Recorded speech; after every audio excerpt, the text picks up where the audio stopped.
This Okay. meeting is being recorded. Okay, super amazing. So, all the listeners, welcome to another episode of Growth Journey. And today we have none other than but one of the amazing person and founders, which I had personally met, the person who's leading the TagMate right now. We have Bisnay with us. So, Bisnay, first of all, welcome to Growth Journeys. How are you doing? Hey, hi Tushar. Thank you for this opportunity. I am doing really great.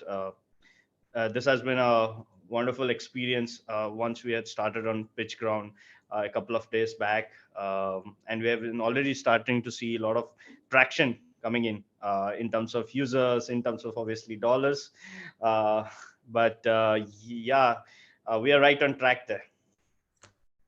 Sounds super amazing. So, Bismay, growth journey is more on the side of the journey of the person and the product.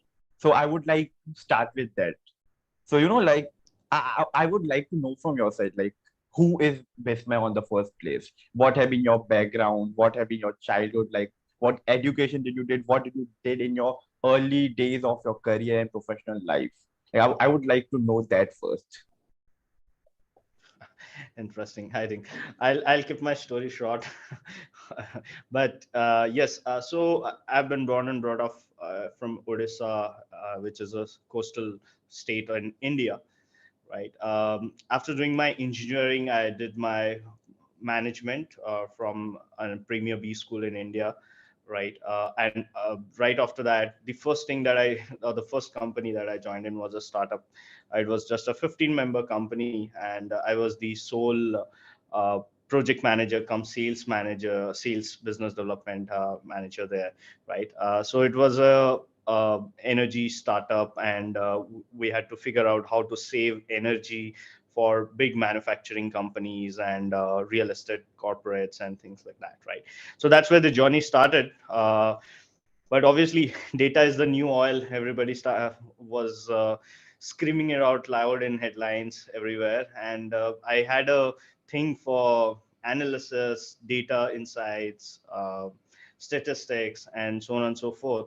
Uh, that propelled me to take up a career or a organization switch into the current organization that I'm in, which is Tatvik Analytics, which is a data and analytics partner and a media partner for Google India, right?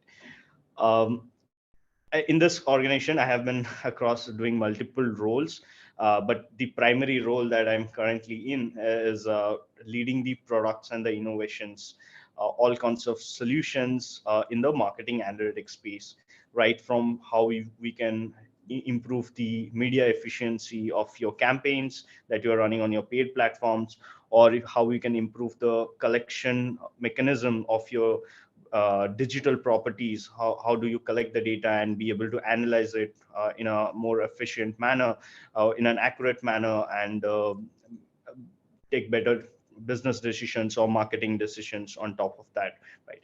uh, a lot of solutions that we have developed, which are like custom in nature, built on top of Google ecosystems or the other product, say Facebook ecosystems. Example like Predict and content recommendation engine and sentiment analyzer and things like that. This product that we have been working on for about a year now, we have a 15-member team out here, filled with there are engineers, full stack developers, the product managers, and growth marketers. So I kind of lead the team at this point in time, and our main goal is to, since the first versions and the first couple of versions, I would say, has already been live since October, late October, November 2021. Now we are focusing on how do we reach or expose our product to a lot of other customer base, and see how, since the product idea is already validated, we want to basically make a difference in the lives of our customers, who can be a web agency, who can be a marketing agency, who can be a product manager like me at heart, uh, or who can be a, basically a web analyst or a digital analyst, who do not need to know a lot of technicality of coding and coding behind the implementation of trackings on the websites or apps. They can make use of Tagmate and this particular product that we're currently working on. Yeah. A very Just, I think I forgot to mention, as a yeah. hobby, I am a Manchester City football fan, Ah, and high five. high five. And I used to play football, but since COVID happened, I think that activity has been disrupted a little bit. So I want to go back to my playing boots and get started on playing. And I love traveling and backpacking. So I've done quite a lot of backpacking back in 2012 to 16 at those times. Yeah, across Europe and a few places in US and yeah, obviously India, because that's my homeland. Yeah. Okay, I'm not even kidding, but this is an interesting journey. And like, okay, so two to three things which I had observed. First of all, uh, I, in the first startup where you worked, and right now the team which you're leading both have like 15 people, including engineers and designers and all. So, that was a very fun thing which Yeah. I had noticed. By the way, how was your experience in working in that startup? Because I had worked in a lot of startups in past, and in every single startup it is like a completely different world in itself, like you learn a Yeah. lot, you experiment a lot, you do almost every single thing. It's not like a specific role and the only task that you have to do. So like how was your experience?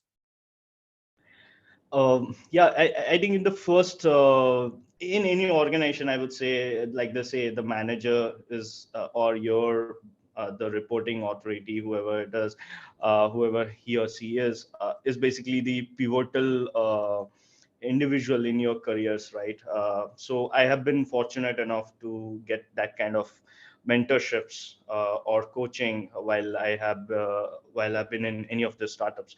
So ideally, even if it was so challenging for in my first startup, I'm not an electrical engineer, but the job was to look at electrical space instruments and understand how they consume data and how you can save data on top of that, save energy costs or bills on top of that, right? So I had to get into that grind to understand that, right? And basically do a little bit of my electrical engineering bachelor's in a short span of 3 months, right? While in my the other startup, or basically the current organization that I'm working in, when we started, we were just 40 members. I was the 40th employee. Now we have grown quite a bit, right? Uh, and but within this organization, we have been given a little bit of autonomy, I would say, to build our team from scratch. So basically, we are a startup within a big startup, right? You can say. So, right from uh, finding the right set of people in terms of who have the attitude to and the talent to work in a startup and build products and grow and scale it up to the next level. Plus look plus taking attention of the cost and the revenue, which is basically the P&L statements, right?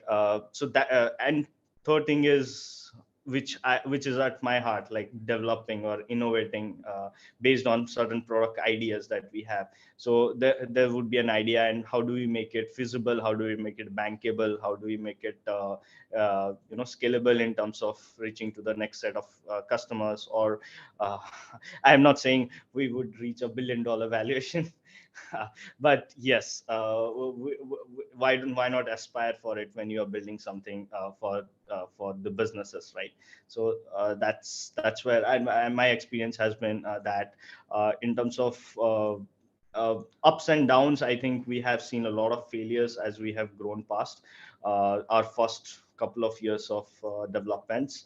But yes, it's as they say, the success is sweet only when there's a suffering behind it, right? Yes, Yeah, and I think so we can say you that would have be much. suffered a Yeah. lot. We can say you had suffered a lot and now you are just enjoying the sweetness of the success.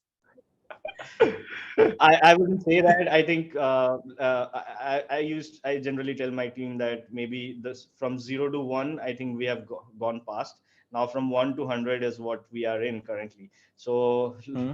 we need to still uh, put in all our struggles behind it, basically, and get there. While we definitely enjoy the little successes in and around, like hitting our first dollars, getting to our first 100 users, getting to our first 500 users, and those kind of successes we celebrate with pomp, I would say. Yes. So like now I have like 3 to 4 questions, and I would like want to go through all of them one by one.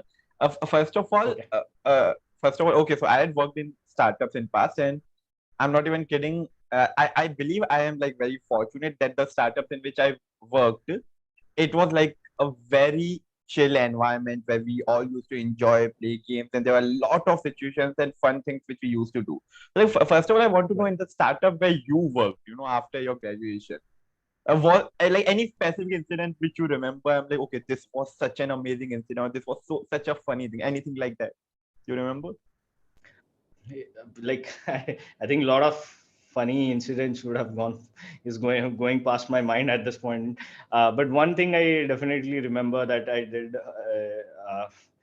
uh, yeah, I think yes. This was one of the outstation trips that the entire organization, where we invite the families as well. Not obviously the parents, but the spouses and kids and everybody, right? So because we are such a close knit organization in terms of family, so this was one, I think, couple of years back before COVID, right?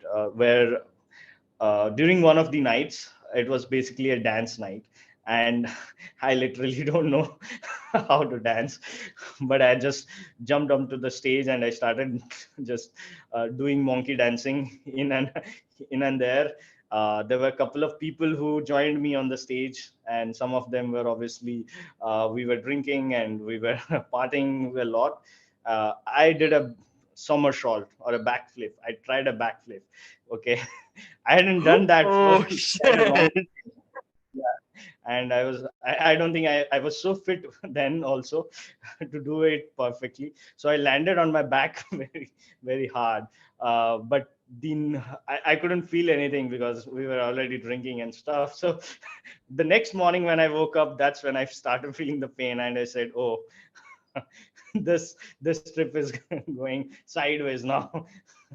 But yeah, that was one of the funny incidents because everybody in the organization remembers that step that I did as a backflip. Okay. But Bismil, like, I'm really curious to know how is your back? Like, is it still hurting?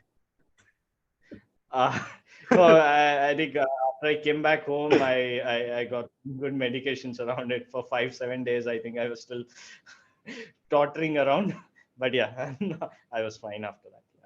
Yeah. Super. You know, like, okay, so, I'm not sure why, but I'm imagining this whole situation.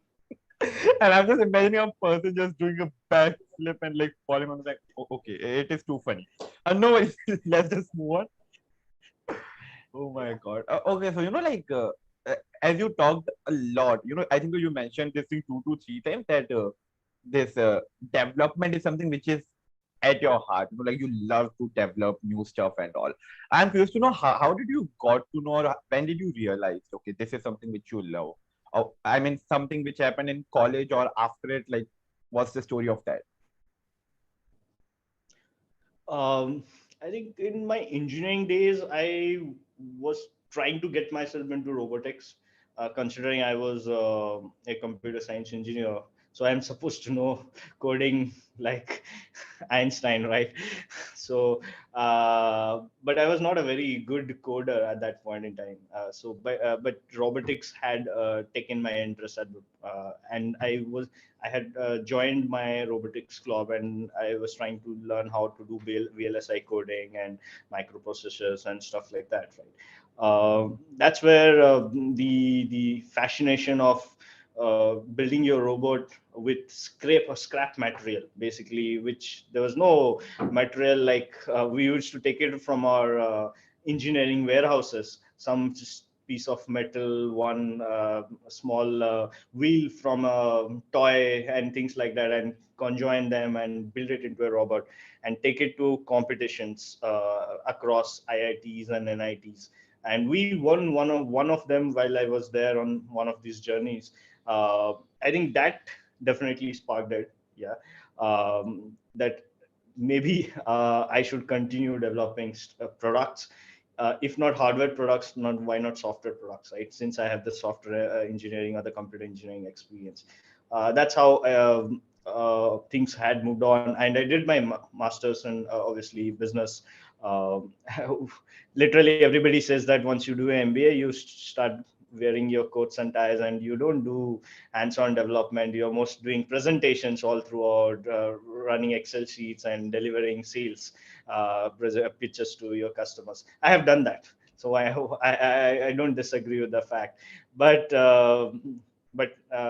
honestly, this particular bug of working on developmental products, software, SaaS, or custom solutions, that was always there at the back of my mind. And I kind of approached my management that if we can set up an innovations team and an R&D team, and I start working on those kind of things by building teams from scratch, not just working on small pinpoint point solutions, but building it more of in a large scale product, if not an enterprise product, but something like a mid-tier product, which we can go for SMB businesses, business owners, entrepreneurs, small agencies and things like that, right?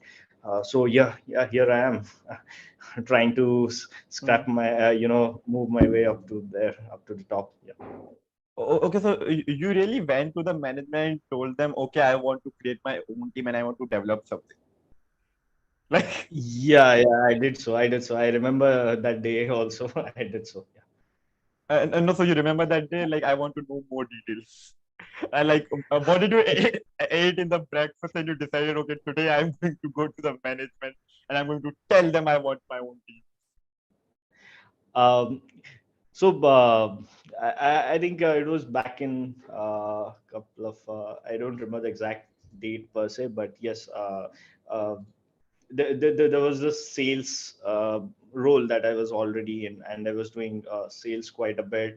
I had achieved my targets, so it was so I had already some numbers to kind of prove that I'm there, right? So using that confidence, I just went on and said. Uh, so I have done sales, and but to do more sales, I think we need more solutions. Just not sell other products, so why don't we build our own solutions and build it into products, and so that it can sell on its own? You may not need people like me to sell. It would sell on marketplaces like Pitchground, right? Or it can sell on a website as a SaaS. So the management understood that there is a particular idea that we know it was more feasible or bankable at that point in time. They said that, okay, so do you think you would need a team? I said, obviously, let me start with a 5-member team. I'll hire everybody, and maybe at the end of 2 years, give me a couple of years. At the end of 2 years, we'll get our first 100 or 500 customers, and that will be our winning point, right? The first winning point or a winning milestone. Yes, so that's how it went. It was a challenge, but worth it, I would say. All the pain and work and the efforts and the sweat that has gone past, not only myself, I think the entire team behind the particular product Tagmate, definitely worth celebrating and worth appreciating. Yeah. Okay, so I understood the story part, but here's the thing: when you came up with this thought and like you went to the management that okay, I want to create a solution and then I want to sell it. Like, Yeah. did you have that clarity from the start that you want to create a SaaS product only, or at that point it was not confirmed? No, absolutely. Like you said, Tushar, there was no such complete clarity in my mind, to be honest. It just was a solution idea that was already lurking in somebody else's minds as well. Like we have an entire set of delivery team who works on implementations of websites for our clients. The clients may be conglomerates, there might be startups, there are small and medium businesses. Uh, we tend to hear their pain points when they come back during the projects. They would go on sites, or they would be working from here, and they would come back with certain pain points like, yeah, because of this issues, because of this dependencies on the client, we were not able to do it in time, and so on and so forth. And this happens in services businesses, right? So we started building up on that ideas. I gathered a couple of people on the delivery side, and how we can craft it into a more robust solution, which not only our internal teams but anybody outside who doesn't even need a servicing or hire an external agency priced at whatever dollars per hour, right? They could do show they could do it on their own. It's more like a DIY SaaS that we wanted to create. But yeah, honestly, we hadn't thought that the product would be the final, the final output. We started with a small idea. That idea was Google Analytics, or Google was basically building a new version of Google Analytics, and there are a whole lot of customers that had to migrate or had to basically implement the new version of the Google Analytics from the old version, right? So that was the idea, that how we can ease the process of implementation or migration from the old version to the new version without dependency on specialists. So you don't need a specialist to do that. How can you do it in a UI without worrying about the codes, without worrying about the data layers, variables, tags, and all those stuff, right? That's where the idea came up, and we built a very quick MVP. We put it out to our some of our existing customers, and we told them, why don't you use this and tell us how you feel, what's your feedback on this? And they were like, yo, it's like you are saving a lot of time, we don't want you also, we can do it on our own. Right? And that's how things got started, and slowly and steadily we built more modules or built more product ideas around it, and started incorporating them as product features, right?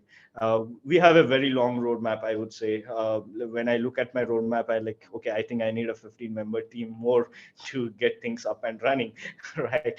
But yeah, we are going swiftly now in terms of development, and now we have reached to a point that the product is out in the market, and we've got a 500 users. So why not target to the next 1,000 and 1,500 and 5,000 and so on and so forth, right? Yeah, so there's more clarity in it. But if you ask me on day one, no, it was just a solution that we wanted to solve for our internal customers first, or our internal, teams first, right? Yeah. Hmm.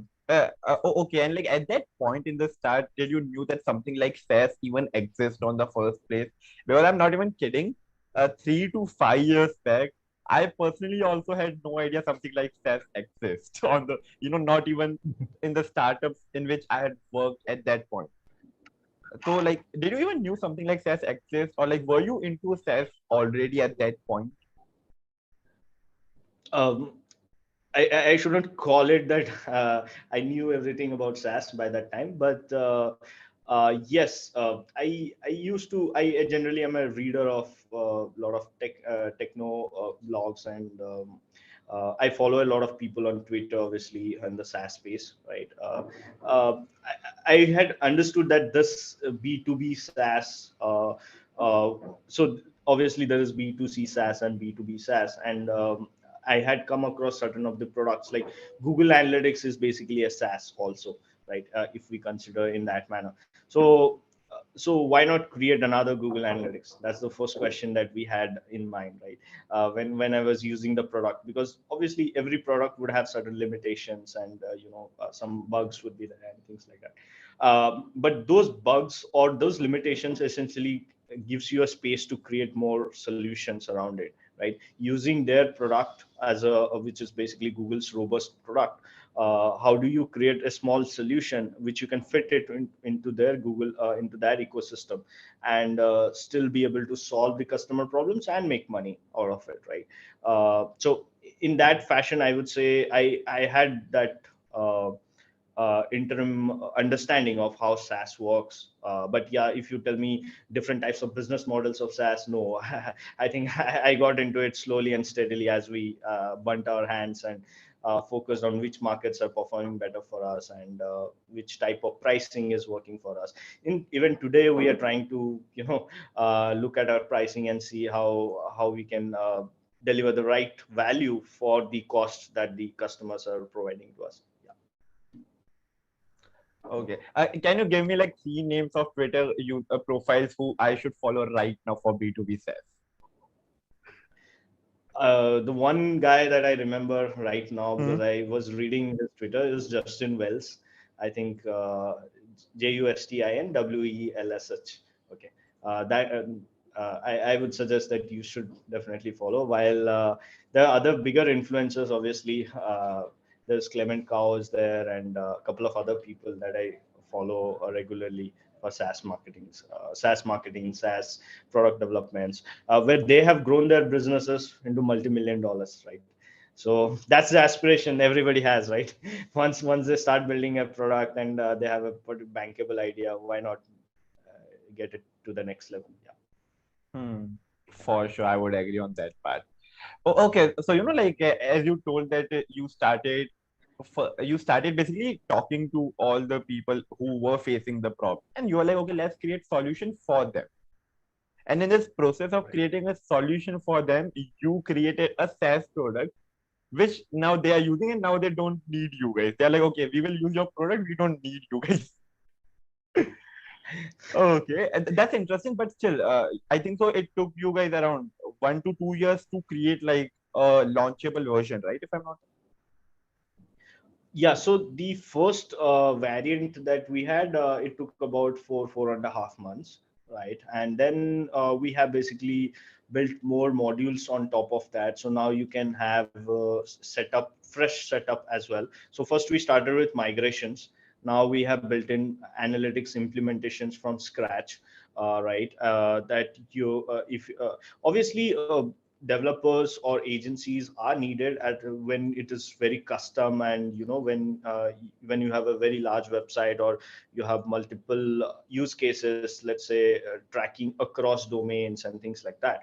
But the standard implementations that are there, the standard exercises that one small and medium business owner does, like I want to track how many purchases are done on my website, right? Or how many people are coming to my website, how many of them are purchasing, how many of them are adding to the cart, how many of them are looking at my different set of products, right? This may be specific use cases that an e-commerce or a Shopify owner would want to check and would want to kind of track.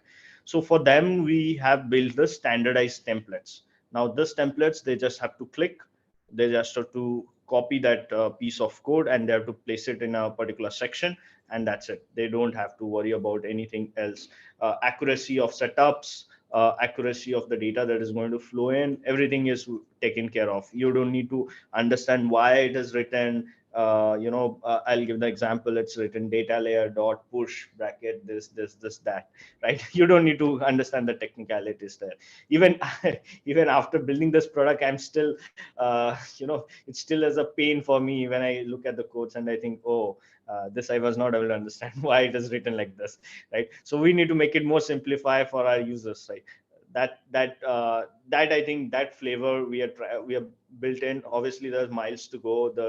We are revamping some portions of the UX of the product to make it more simple and user friendly, because we are receiving as well feedback from our customers that, okay, can you add in more how to videos, a little bit of step by step guides here and there. That's on a product journey. I think you just have to continue improving your product day over day, right?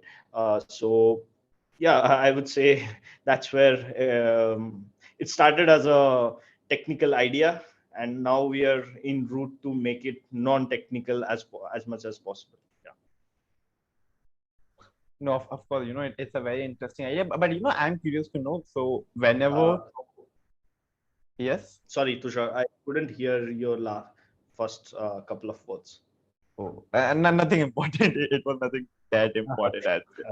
Okay. Okay.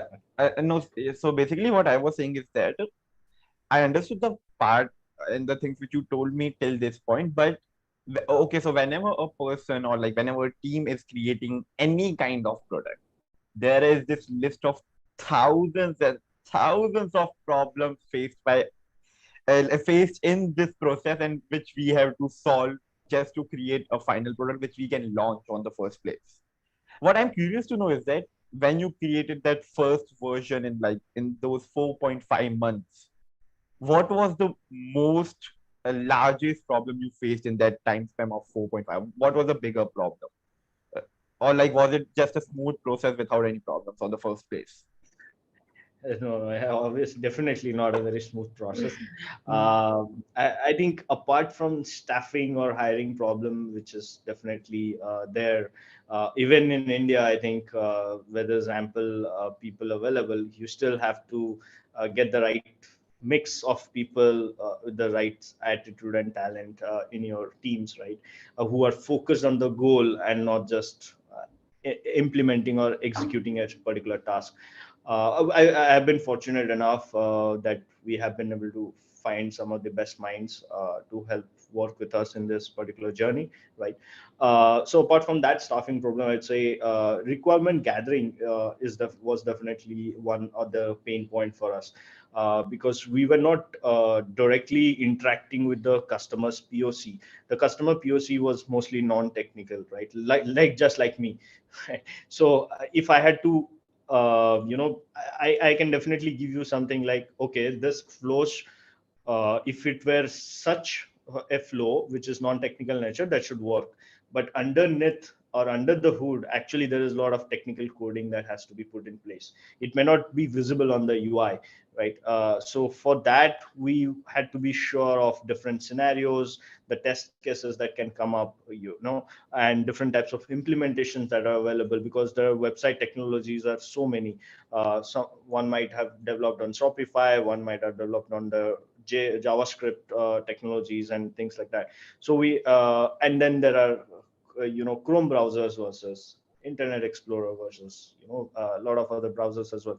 So so the pain was with a limited number of people that we had at that point in time. There were two engineers and one product manager and myself and a person who was helping us write the content that right of the product.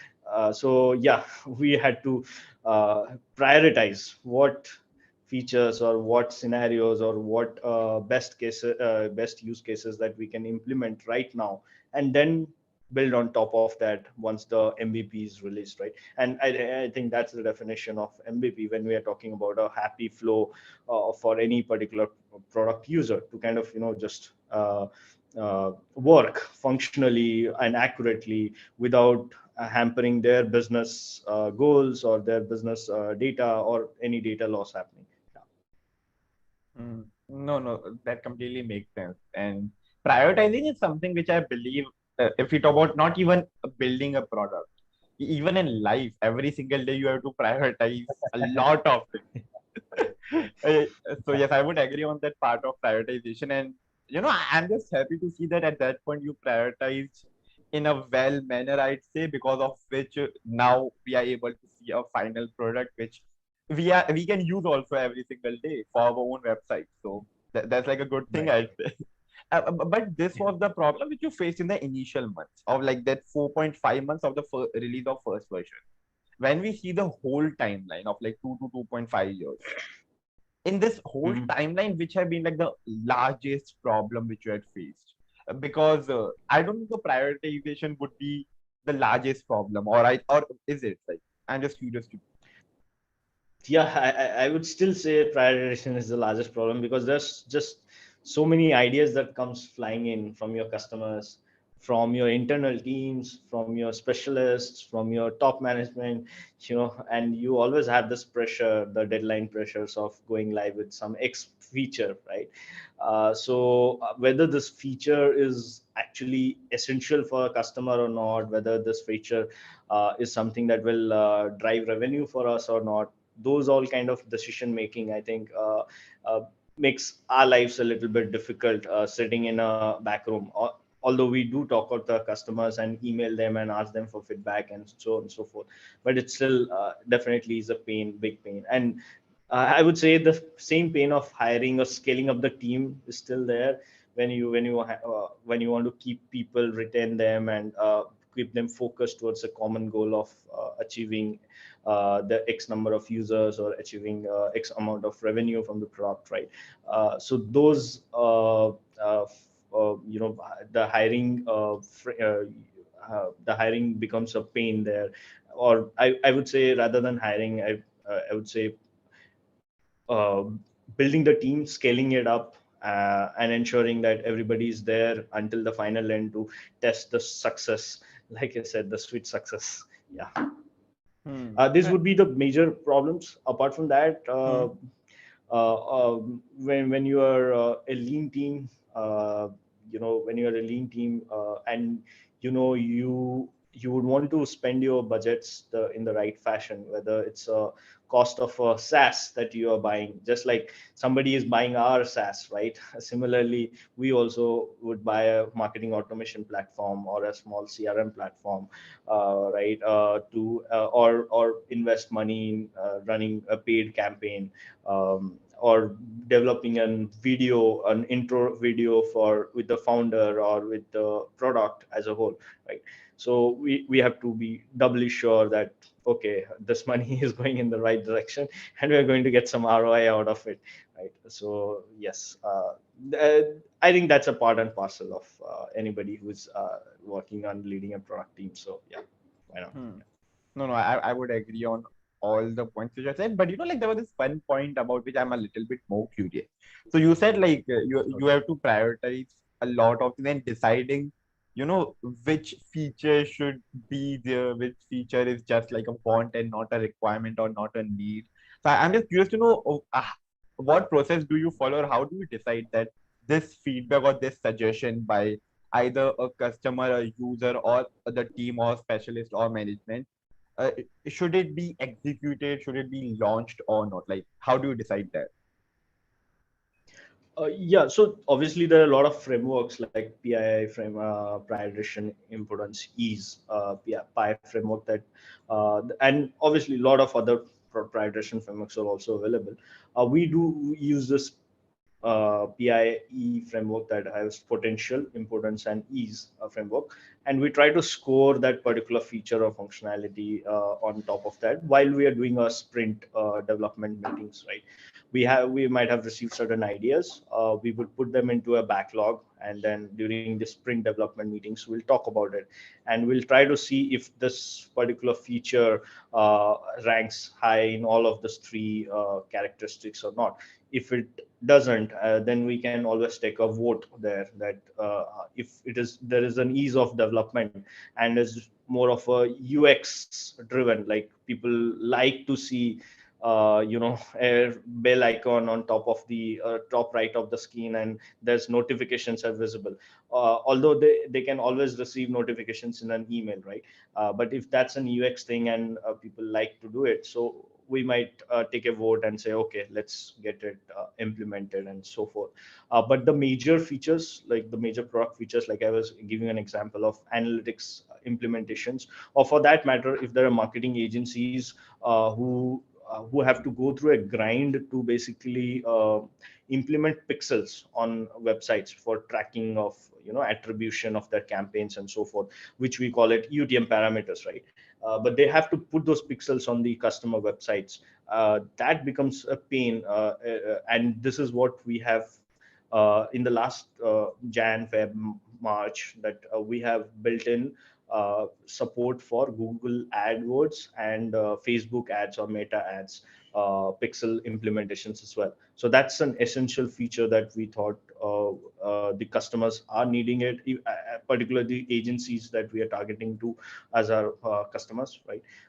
So and for there, I think potential and importance was the biggest. Ease was not so, because we had to also scratch our heads around it, how to make it less technical, right?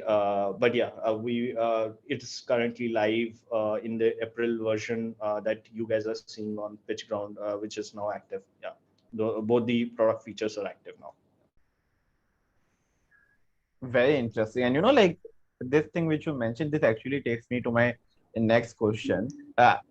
Okay, so as you said, it is already live on Pitchground and like people can go and buy it.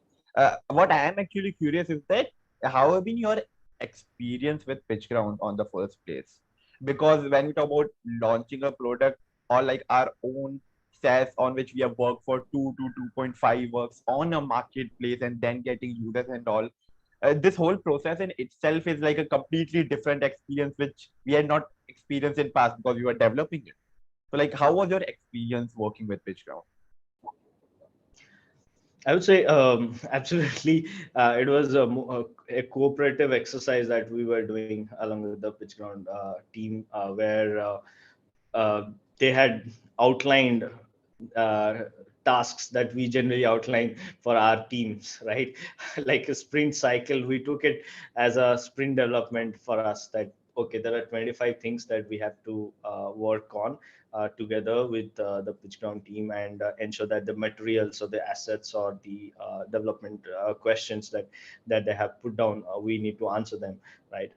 So with Oscar, with Udit, and the Pitchground team that we were working on, Aishwarya, I think it was our coordinator. So we were in tandem with the requirements at least. We were delayed a little bit because there was just so much to do and so much to put for. But finally, we were able to get going. All wells that ends wells, I think. Yeah, that's the saying that I like. But yeah, it has been definitely a great experience, because now that we are already live on Pitchground, and we have started seeing a lot of traction coming in terms of users buying the main plans, the even the biggest plan, as in the enterprise plans as well. So that's definitely something very sweet, I would say, as a success for us. We had actually, I think, wanted to do a pizza party here on one of our Saturdays, because because of this, right? Apart from that, I think now there are a lot of other events or that we would be working on with Pitchground, and we hope that the scale that we want to achieve on Pitchground as a marketplace for us, or a channel for us, it's basically a revenue driver, let me call it that way, or a active user based driver, right? So I would we are definitely looking forward to it, and more such collaboration as we go along. Yeah. Okay, I would like to mention two things. First of all, I love pizza. So, if you ever get a thought to send a free pizza, please just let me know that. We can discuss the Sure. details. Okay. Yeah, yeah.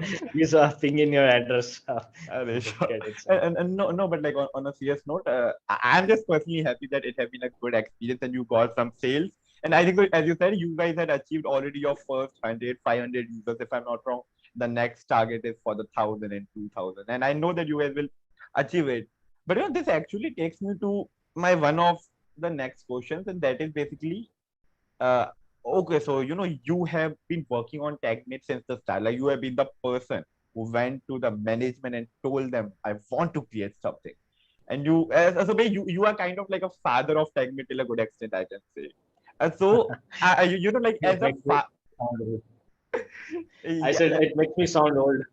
okay, okay, like that was not an intention, but uh, as a father of TagMate, I would like to ask you, what is that one thing about TagMate of which you are proud of as a father?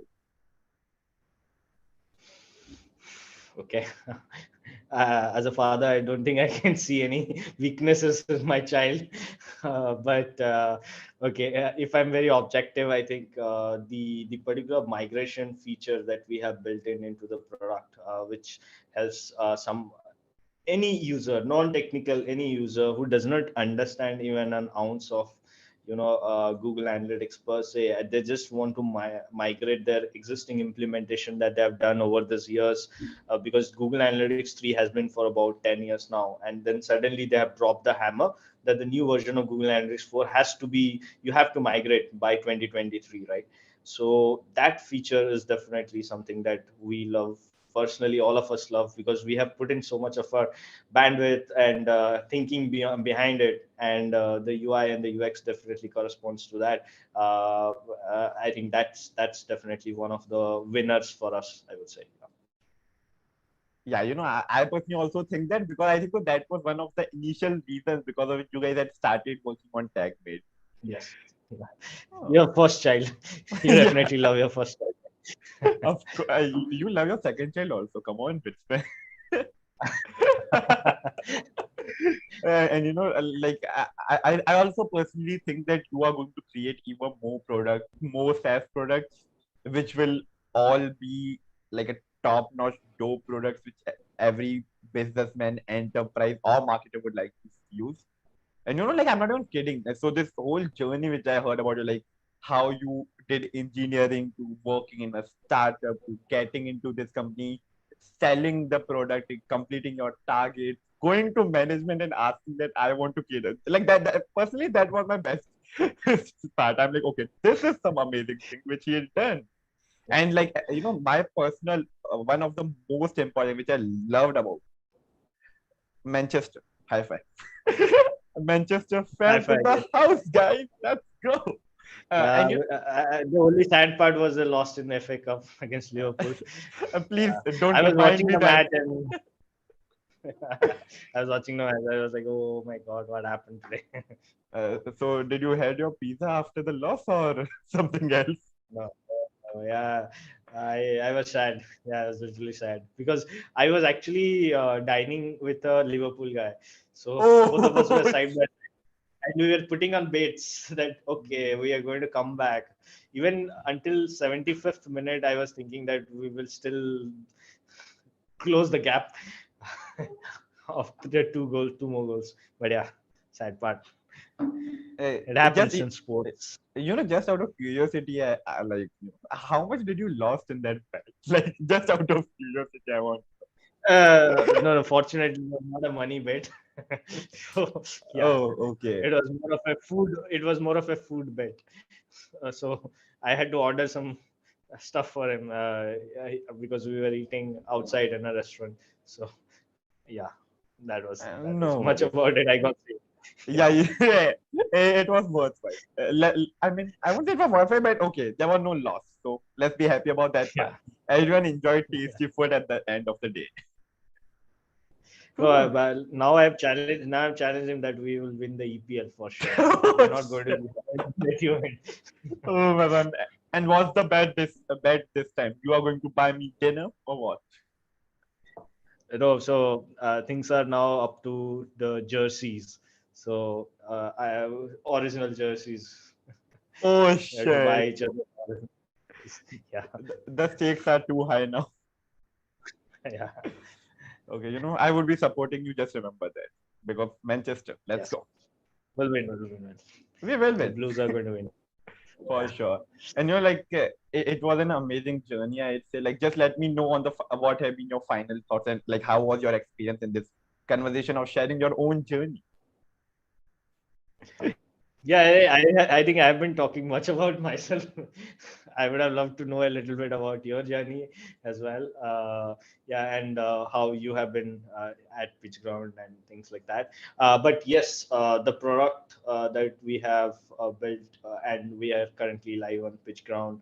Uh, we hope that uh, the customer problems that it has been built to solve, uh, that is on that is definitely on roll, and people continue using it and loving it and providing us more feedback so that we can make drastic improvements if needed as well, incremental and drastic improvements as we go along.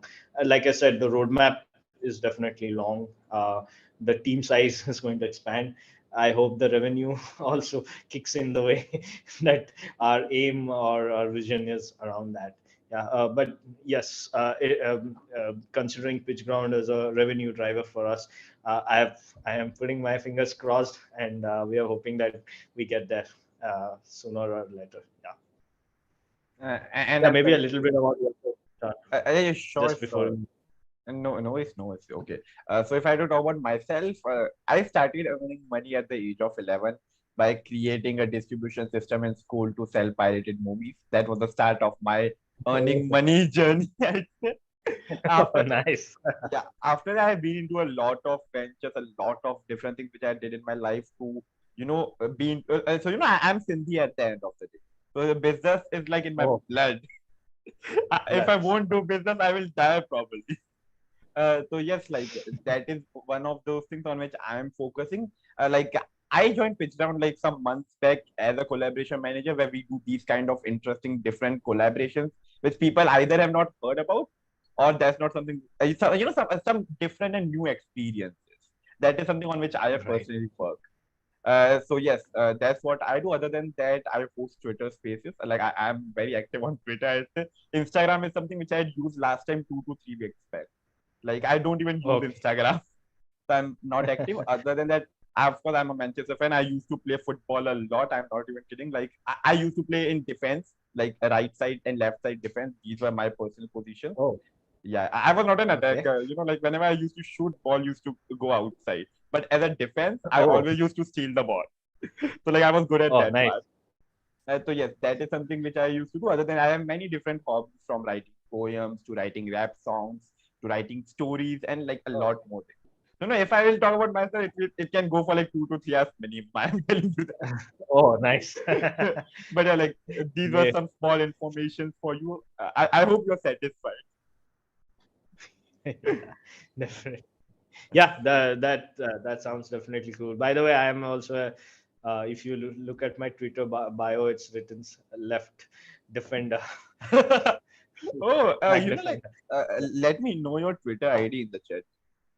I will follow you right now. Yeah, I'm not very good, active at tweeting. I just follow and I read. It is at the rate Bismay, at the rate BISMAY. Okay, just give me a sec. Twitter @Bismay. Uh, Yeah, I have a double Y, so you will not miss it. okay. When I wrote Bismay, there are too many people with double, triple, 5 times. What's like the exact username? My bad. But it is actually at the rate BISMAY.